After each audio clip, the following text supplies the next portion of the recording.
from Penn, he wrote letters. It was the only Tanya. So I got all this mail just to Tanya.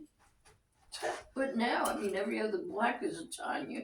Don't you feel like this is like a showroom, almost like you're on TV or like a magical set? Like the way they have it laid out, it reminds me of one of those like when you're on the news and you're on an interview, like Channel 7 News or Frank Sinatra or when they're interviewing somebody. Yeah, that's how I feel like right now.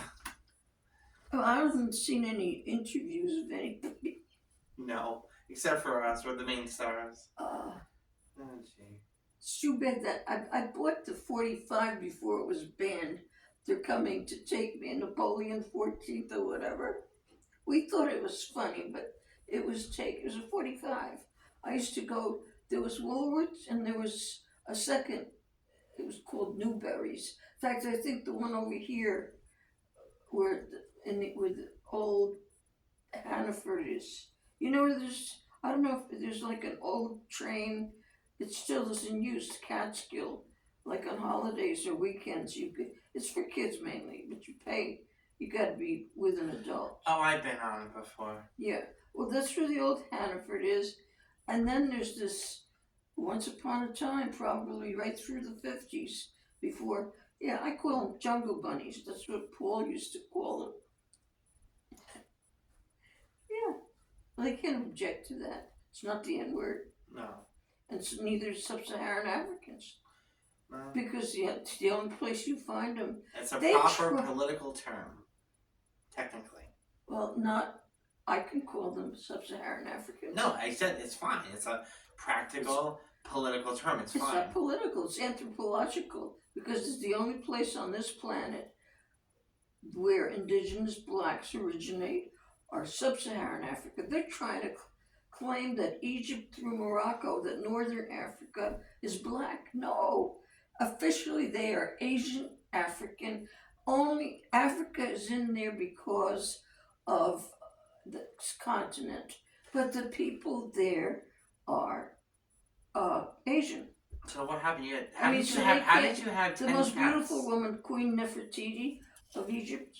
Well, hold on. How did you have 10 cats? Because, not to be mean, that house must have stunk. Because my mom had 3 cats with 2 cat boxes. I had to clean up every day when my mom was sick with the cancer. The house stunk like cat piss because when you don't clean their cat boxes, they'll piss and mark, like they'll spray on this, they'll go over here, over there. Cats spayed or neutered, rather. They were, but he kept pissing because I couldn't keep up with the cat boxes. How did you do it with 10? 10? Yes. Well, first of all, they had the upstairs extra bathroom, the one with the tub and shower that was never used.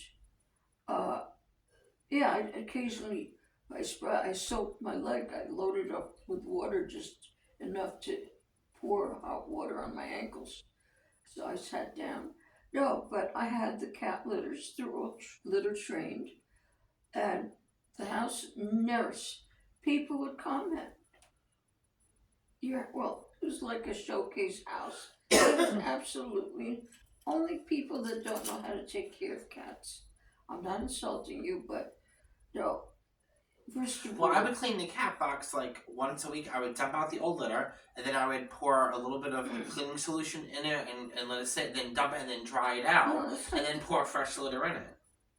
You have to rake out a scooper, not one of those things with the wet. It's like a little shovel. You scoop it and you shake it, and the poop comes. No, you shake it just like a spatula used to get flour. Well, I do it every day. Not once a week. I would take it out and put. I cleaned up. How do I say this? Their cat box. I cleaned it once a week to dump the old litter because they pee in it, so eventually the piss gets corroded in the cat box. So you have to dump out the old litter. Why don't you clean it once a day? I scooped it every day, but when you have 3 of them and you're fighting over it.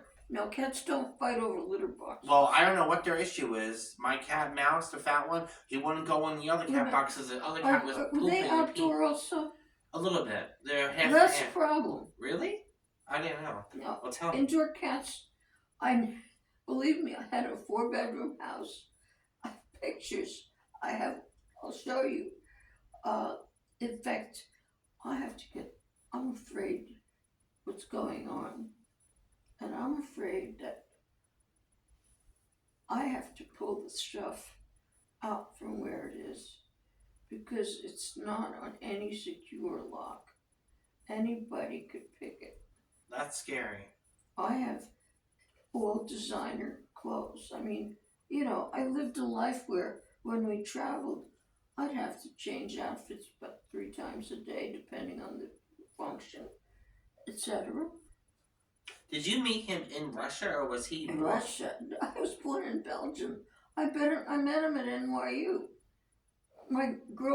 So he was smart if he went to college, NYU. If you call it smart, his parents paid the full tuition. Well, why did he go to college if you don't go to college? He lied to me that he graduated and that he was a graduate student. Well, I happened to be in the library, which was majestic. That's what the niggers bombed. Underneath was the chapel where... Okay, Mel, it's too much. All right, go ahead. No, that's where all of NYU, the medical school, Stern Economic, they all came to our campus, which is the original founding NYU. In fact, the mansion where the founder lived, McCracken Hall, I had one. They had some of the rooms as lecture halls, but it's on the highest point in the Bronx and overlooks the East River. Unfortunately, it was Con Ed right across there, and I had that white Rambler. I'd come out every day. Because it was alternate side of the street parking. Yeah, my dad he only got mad at me maybe twice in my life, and one was that the car was in his name, an alternate side of the street, I'd go. But these cops were out because they thought everybody on that guy, that's true. I mean, most of the kids who had cars, they had Benzes.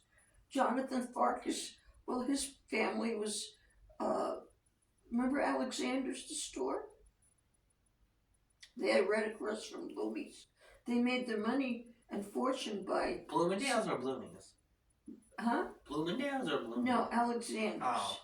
No, what they made their fortune on, they were right across the street on 3rd Avenue from Bloomie's, but they sent their people to Paris, and they would literally copy all the coutures, the Chanel's, and sell them for half price.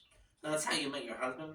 By selling clothes? Oh. No, I met him, ironically, one of the roommates, a couple of doors down, Enid Levine. Guys made fun of her, and it was stupid because her bust came out to here, and her legs, something was wrong. She had no muscles, so she looked like a stork. So when we had a fire drill, the guys, because it was co-ed, I mean, I always had somebody in the room. Well, the guys made fun that she's always dragging her tits behind her, because it took her a while. She never, plus, no, she was okay. And in fact, I called her parents when these were harmless white kids, but they were smoking pot. And she started, they're across the hall from me.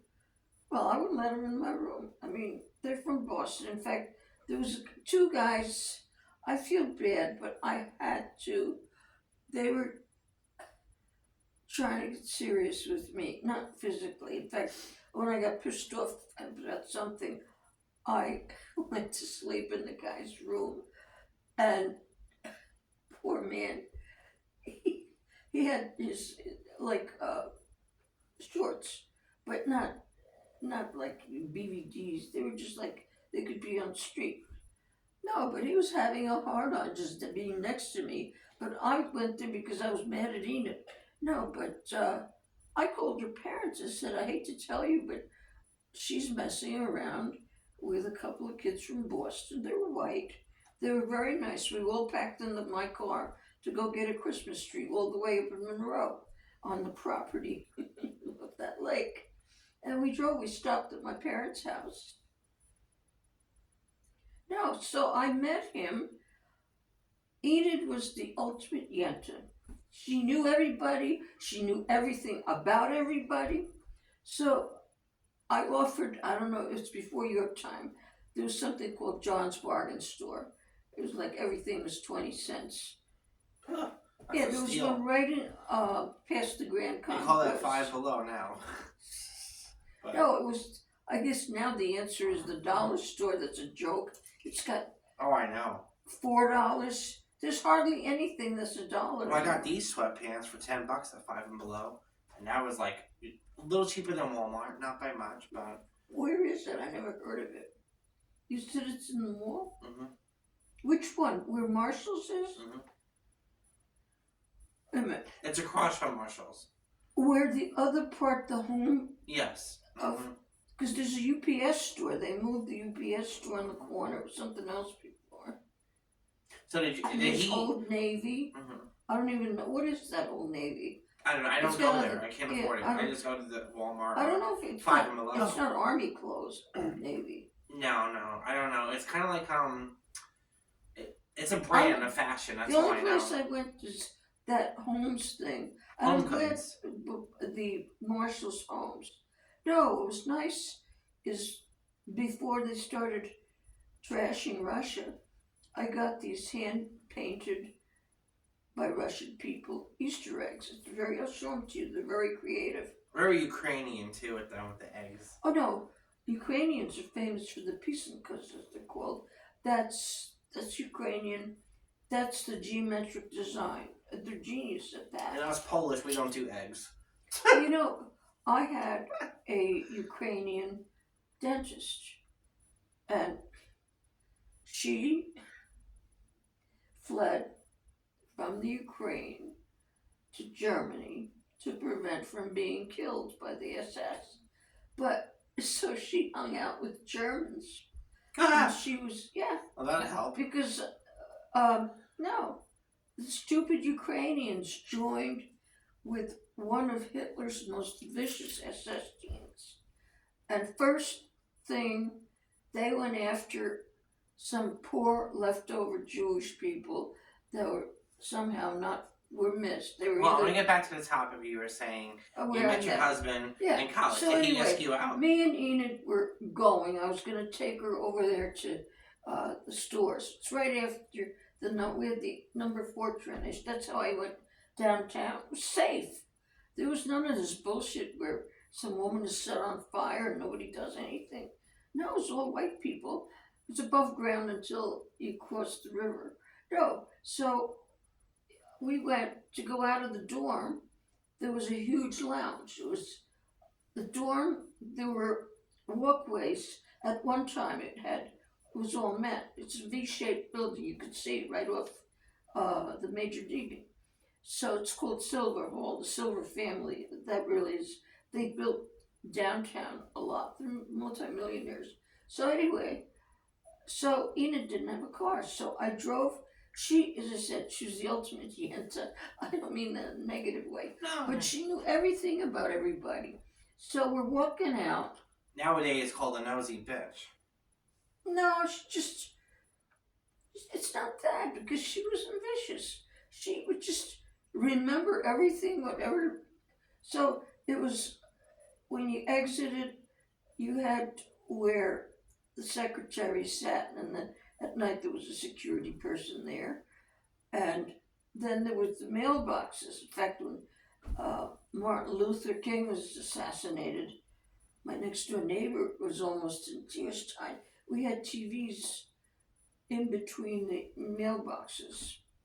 That was an unreal thing. It was in April. So anyway, and after that, there was a huge lounge. And so like this. We're walking out. No, much better. Oh. Much bigger. I'd say take this room, that room, the first floor, entire lounge. It was even bigger than that. Oh, wow. Yeah.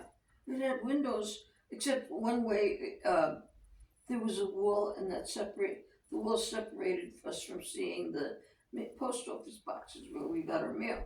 So she's walking out. Of course, she knew everybody. So she knew this guy who George hung out with, Ted White.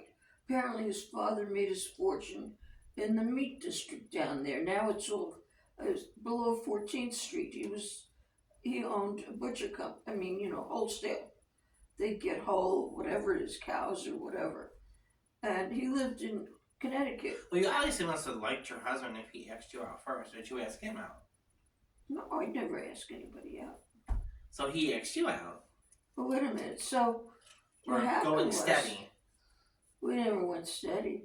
No, so she knew this Ted guy. And there's this nothing George standing there.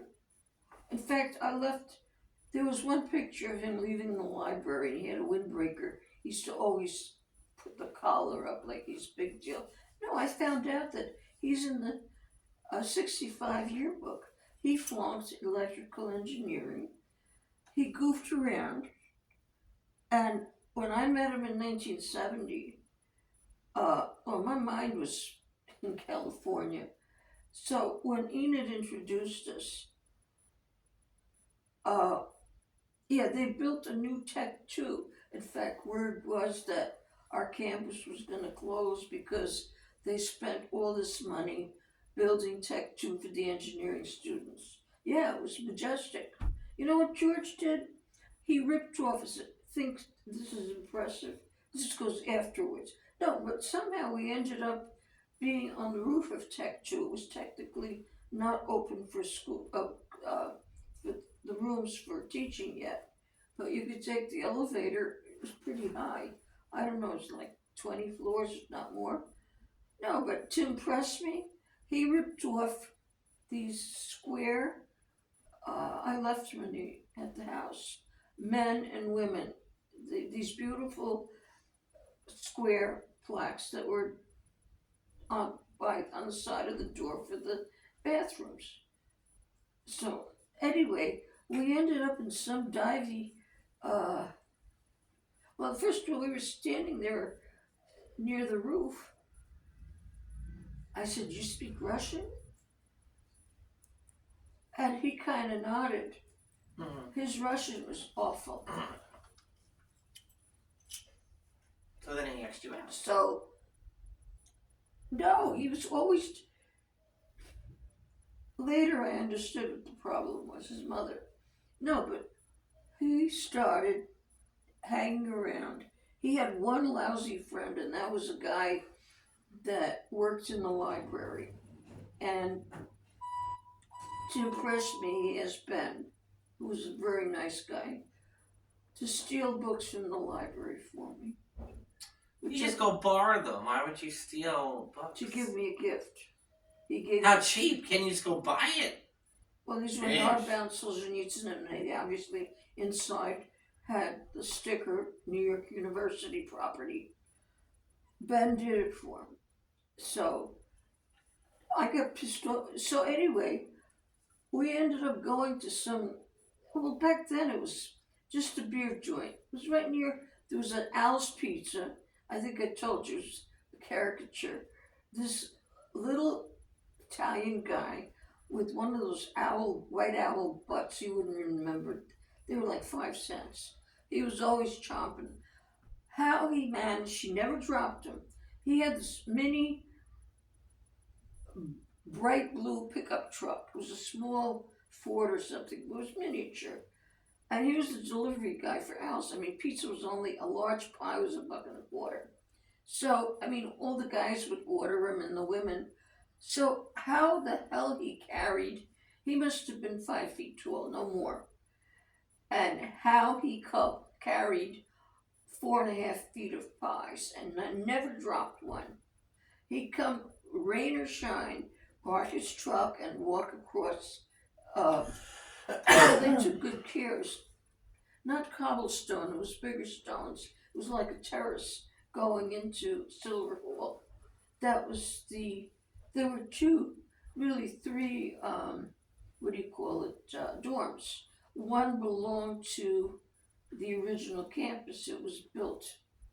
You had a 360-degree vision. My senior year, I had to move to that. And I was, in fact, I had to bust chops because there at one time it was a beautiful building. Well, I want to fast forward. So Okay, they X'd you out. oh You no, accepted. wait a minute. After that, so we ended up, all of us. I mean, I think there were 6 of us. We ended up in some just a beer joints, Irish place. There were a lot of Irish. I mean, 4 corners had 4 Irish bars. In fact, when I drove Enid, I hit a red light right by a bar. The security guards for the property, they all loved me. And Officer Kelly would come running. There was Big Al, was a black guy. He was really tall. And, what do you call it? And Officer Kelly. So he'd come running out. Hey, Tanya, come join us. He was with about 3 or 4 of the cops, the regular New York City cops. And I joined him, and Enid didn't know what to do. She would sit. She didn't drink beer. So she sat there like a spare tire. So anyway, getting back to this asshole, he basically,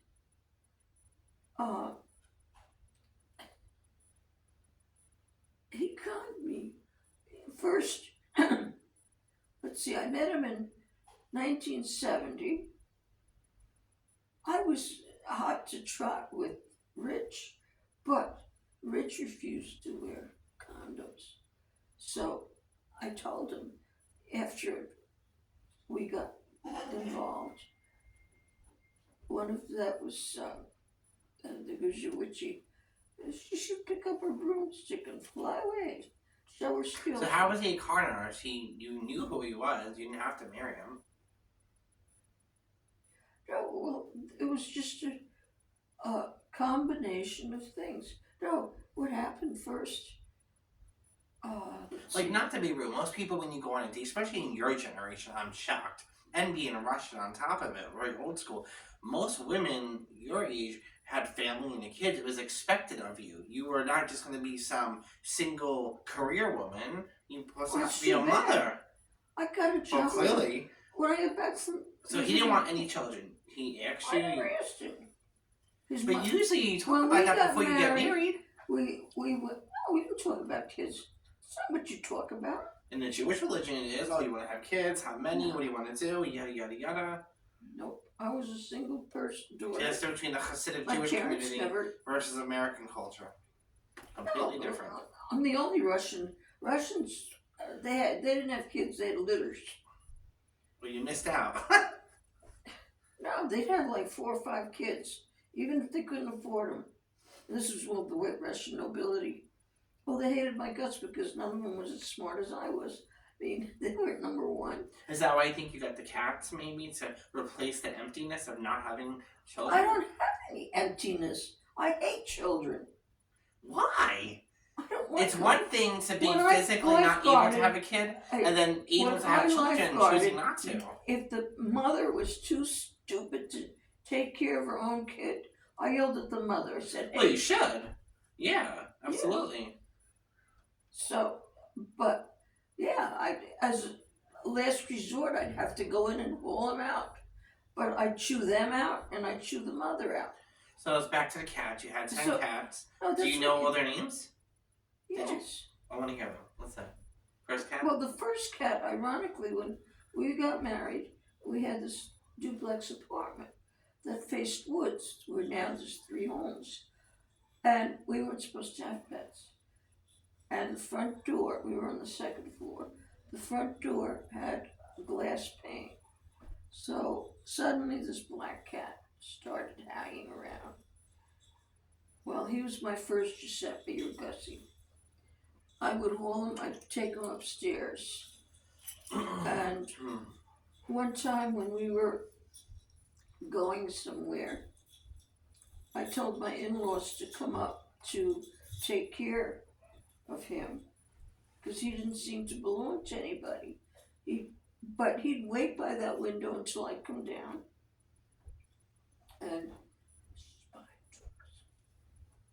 And so on one of our trips, I came back. Would you believe his parents came up to drive us to the airport He had a car. He had a Porsche. If anything, he used my Rambler. He took it one time and parked it somewhere way out. And that one valuable thing on that damn car were original heavy-duty chrome hubcaps. They were, two of them were stolen. I'm just shocked that he didn't want kids, because it's one thing to be physically not safe. With kids, I don't like kids. Yeah. It's not an obsession. It's just I'm shocked. I never, like, my grandmother had my mother had me. I'm not able to, but that's a different whole my mother scenario. has a sister who had twins, and Hitler took care of her and the children, and of the biological mother. Her father remarried. Did his mother want you to have children? Like, did she, like, nag you, pressure you? Oh, like, the parents. Just about a week after. Well, first of all, it was still, the reception was held in my house, where my mother, because Nyack Hospital was horrible. You checked in, you never checked out. You checked out in the casket. She had her first stroke. She knew she wasn't supposed to work with oil-based paints. Well, what did she do? Work with them First, anyway. She decided to paint the living room, which didn't need to be painted. In fact, this house was the molding on top was the groove, the ancient Greek style. The guy was a millionaire who was a rich Jewish haberdasher. And it's funny, his daughter's the one who was friends with the Jewish doctor and his wife, where my mother worked. She was an Anglicanized Jew, a very attractive lady. I found out that our lawyer for my father dated her. He used to call her Fluffy Bloor. No, but if you looked at the thing, the deed, just like on this side of the river, it's Vanderbilt's Mills. Well, on the other side, yeah, there were Vanderbilt's.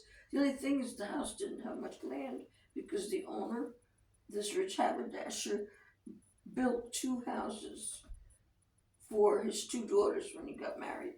The one that I met, Mrs. Bloor, she lived in Grandview, which is right on the Hudson. I mean, you couldn't touch it all back even then.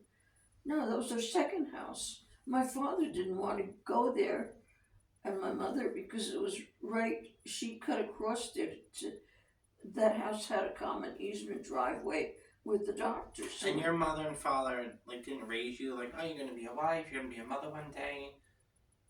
We never talked about children. We talked about everything. My mother was an outstanding cook. The only thing she got ticked off, she was a genius at everything. And I never had the patience. Her embroidery, I gotta get that out of storage. You wouldn't believe it. She would embroider flowers and like bumblebees and ladybugs in 3D, so they came off the linen she embroidered. But she only had you. She didn't want no other children. Huh? Like, was she younger or older when she had you? Or No. she know? Well, by those one? standards, she was just turning 30, which is not old. That's late in life to have a kid. It is. For a biological woman, that's very old. It 30? is. They should have had kids at She between waited 18 until and 19. after World War II. My stupid mother-in-law dropped George, and 9 months later, Andy popped out. And she, later, at the end, George comes to me and says, my brother was adopted. I said, what the fuck are you talking about? He was born exactly to the day, 9 months. He was ripped out of her cunt. And he was not exactly welcome. In fact, when he got engaged, well, they did attend when he was collecting PhDs in chemistry to beat the draft until he became overqualified to be a professor. But he still taught at Rutgers and someplace else. But then he went to the DEP, Department of Environmental Protection. No, he married, in fact, I arranged the whole wedding. Oh, so you did like a shevach. What's called in Jewish, you arrange a marriage for somebody else. That's No, good I for didn't them. arrange the marriage. I called the hotel. They got married in the same church as the first girl he married. 2 years after we were married, was Greek. Well, that's common religion. Greeks are. That's where the Russians borrowed. The Mycenaean culture, going way back, predates Rome and the fucking Pope and the child molesting priests. Our priests get married, so we don't have that problem. So, did your parents like his family? Like, did they get along? Like, your mom knew his mother and his father knew your father? No, believe it or not. His parents, who spent their entire life somewhere between Shylock and Scrooge. There were 3 brothers and 3 sisters. They were the only ones that did not buy a house. And his aunt, 2 of his aunts, only had 1 child, and that's because the husbands were called out and were killed in the war. And That's sad. one uncle, I was never told. I found out after George died. I went to the library, plugged in the computer, and punched in my husband's name. No, I think he was still alive, but I forget. I was trying to figure out where he was living because he had a P.O. box in a town. In fact, when he was dead, I went to that post office, and the postmaster and a lady postmaster said, we knew something was wrong with him the way he came in. That's fine. So, anyway, you see, well, you have like It's a only- different color. Well, I have to say, I'm the exception because